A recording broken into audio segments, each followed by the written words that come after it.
this is the story of how I met Jesus. So I believed in Jesus before this, I believed in Jesus after this, and I believe in Jesus now. So when I was in the hospital, I got taken back to have a spinal tap, and I looked with what I thought was my physical eyes down a hallway, and I saw a doctor walking towards me who's in blue doctor scrubs. So all I could see was, he had on a blue mask, totally scrubbed out, the shoe covers, the whole deal.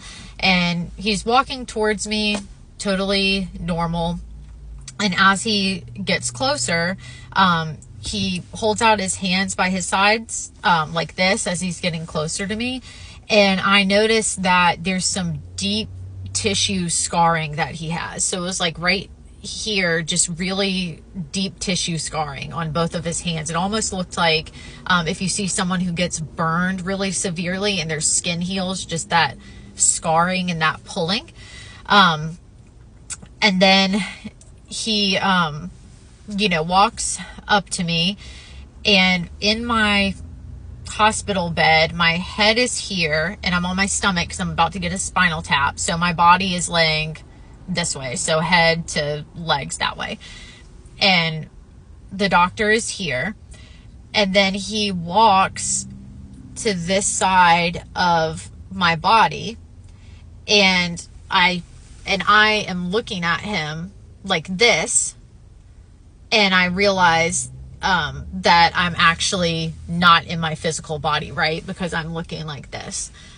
And I look